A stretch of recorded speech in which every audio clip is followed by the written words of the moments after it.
Hello crafters, I'm Flavia and I hope all is well. Today I will show you my process for creating swatches of my Distress Oxide ink pads, how I keep them organized, and I will also have lots of tips along the way. Since the color on the packaging is not true to the real color of the product, creating swatches of paints, inks, or even markers can be very helpful and a time saver for when we are trying to find the perfect color for our projects. I will be using Neenah Heavyweight White Cardstock to create my swatches. This paper is very smooth and great for ink blending. I cut each 8.5 by 11 inches page into 8 pieces of 2 3/4 by 4 1/4. As you can see, I'm starting with the color Barn Door for no reason actually, but after this first swatch I decided to stop and break this project into steps so I could be more efficient. Off camera, I cut enough cardstock for all of my ink pad swatches, so I wouldn't have to stop to do this again later. And that is the pile of cards that you can see on the top right corner. Next, I went to Ranger Ink website to print out this page with labels for my Distress Oxide ink pads. There, we can find free downloadable label sheets for all Ranger products, and I think that is fantastic. The colors are a little bit off on my page because my printer is low on ink, but it's fine since I will only use this page as a guide. On this page, I will make a check mark on all of the ink pad colors that I have and divide them into piles following the sequence of colors on this page. I have about 50 ink pads and I broke them into 7 piles because that's how much space I have to store them. To label my ink pads, I actually printed this same page on sticker paper. I did it a long time ago and you will soon see that all of my ink pads have labels on the sides. I find it to be very helpful since I store them one on top of another. And now that I have all of my ink pads divided into 7 piles following the sequence on this color label sheet, I will start working on the labels for my ink swatches. One option is to label your ink swatches using these ink pad labels from Ranger, but I decided to go for a different look and I will be using my label maker instead. I have a Brother P-Touch label maker and I actually want to share a few tips with you for making the most out of this label maker. If we press the FN button, we can make some changes on the settings so it doesn't waste so much tape,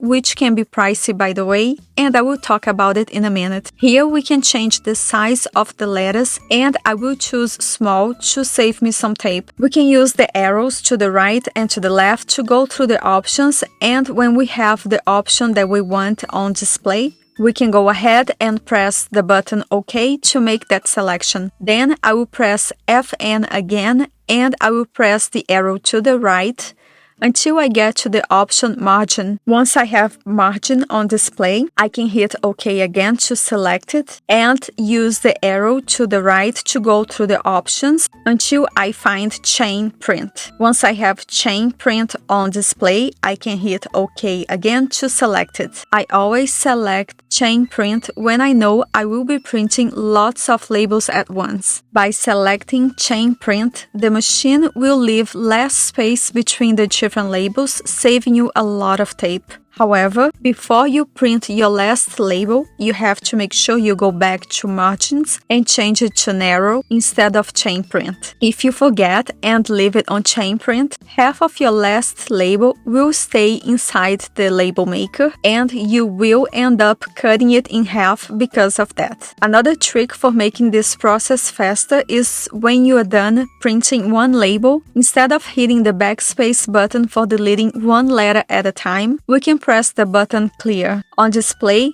there will be 2 options if you move it to the right with the arrow button. The first one is the one that we do not want because it says Text and Format, which means it will delete not only the words on display, but also all of the formatting that we did at the beginning. We only want to delete the text and keep the format until the last label. So I will keep on pressing the arrow button to the right until I see the option Text Only. Then I will hit OK and it will delete all of the words on display but keep the chain print and size formatting the same as before. So this is why I decided to get my ink pads in order first. Now I can just follow my list and print all of the labels for my ink swatches at once. As you can see here, Black Suit is my last label, which means before I print it, I will press the FN button again, select margin and change it to narrow. I will press OK to confirm my selection, and only then I will hit the print button. This label maker is great and I use it for everything since it is so practical. However, the tape replacement can be pricey. I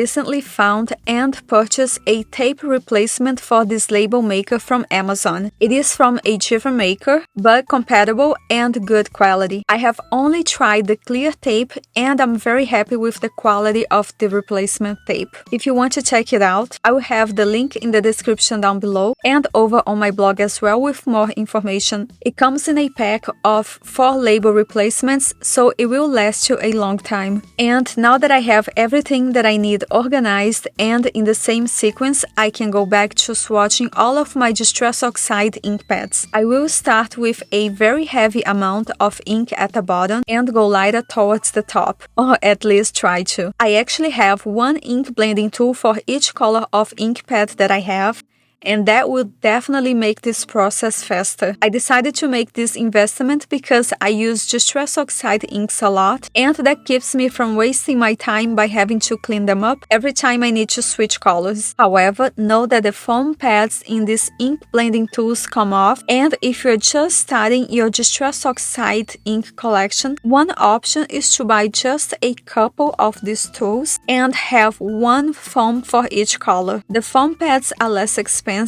and you will still have the luxury of not having to clean them up either. You only have to switch the foam pads when you switch colors. I'm doing my ink blending over this white media matte by Waffle Flower, and notice that I'm always cleaning it up when I change ink color. That is very important so we do not contaminate our ink pads and blending tools. It is very easy to clean up this matte. I would just spray some water and wipe it off with a clean cloth. And I'm also adding the label on each ink swatch before I move on to the next one. The fact that I got organized before I started by having the ink pads, ink blending tools, and labels in the same order made this process more enjoyable. One thing that I forgot to mention about the label maker is that on settings there is also an option to add an underline or frame to your labels, and I chose the leaf option. Adding frames to your labels will take some space and use more tape, so that is something to keep in mind, but it does look pretty. Now I will let the music play as I'm swatching these beautiful colors, and I will be back later to show you the final result along with my storage solution for these Distress Oxide ink pads. By the way, my cousin made this music and he was kind enough to let me use it on my YouTube channel. If you are a content creator, make sure to check out his music at audiojungle.net. His name is Breno Almeida. He is a young, talented Brazilian musician. He lives in Brazil, he is a very hard worker, and I'm very proud of him. I will have the link to his music in the description down below if you want to check it out.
Okay, so now that I'm done swatching my ink pads, I will round the corners of each card to make it look more finished. Then I will punch a hole in the center using my Crop-A-Dile punch tool. But first, I will use a zero centering ruler to quickly find the center of this card and then use this first one as a guide for making a mark with a pencil in the center of all of the other cards so I know where to punch a hole. With this Crop-A-Dile punch tool, I'm able to do 3 cards at once, so this step took me no time at all. Now I can add all of my swatches to a 2 inches binder ring. I can't believe it took me this long to do this, but I'm so glad I did. Off camera, I created this cover for my ink swatches by printing this cover with my LaserJet printer, so I could foil it with golden foil using my Minc machine. I also added some extra cards in the back for when I buy new Distress Oxide inks. There have been some really beautiful color releases and I can't wait to get them. Before we go, let me show you my storage solution for my ink pads and ink blending tools. On this wall, I have attached some desk organizers actually. Because they would take too much space on my table, I decided to attach them to this wall using those large command picture hanging strips. I have had these organizers attached to this wall for about 2 years now with no problem. So I keep all of my Distress Oxide ink pads on the top. I use the top of these organizers as a shelf so I can make the most out of it. And inside, instead of pens and pencils, which is what these organizers are intended for, I keep my ink blending tools. I also labeled each section where the ink blending tool goes using that same label for the ink pads. I decided to do this because sometimes I bring many ink blending tools to my desk at once, and when it is time to put them back, I just could never remember where they were, so they will always end up getting contaminated by the color that was on the ink blending tool that used to be in that section. Like I said before, I do not clean up my ink blending tools, so there is always ink stains inside these organizers, and that is why it is so important for me to put them back exactly where they were. So having these labels on the organizers as well will make it easier for me to put them back right where they were. I love this wall, it is very colorful and it makes me very happy. Plus, it is easy access, which leads me to using these supplies more often. And one last thing before we go, I also labeled the top of my ink blending tools using another label sheet that is available at rangerink.com. This one is actually meant for labeling the caps of Distress stain and paint bottles, but I use it to label my ink blending tools. To cut it into very small circles, I used a metal die plate that I already had. I hope you enjoyed this video and found it helpful. If you like organization videos like this, I will have a link in the description down below for more craft supply organization videos. If you like this video, please give it a thumbs up and consider subscribing to my channel so you do not miss the next one. Take care and see you again soon.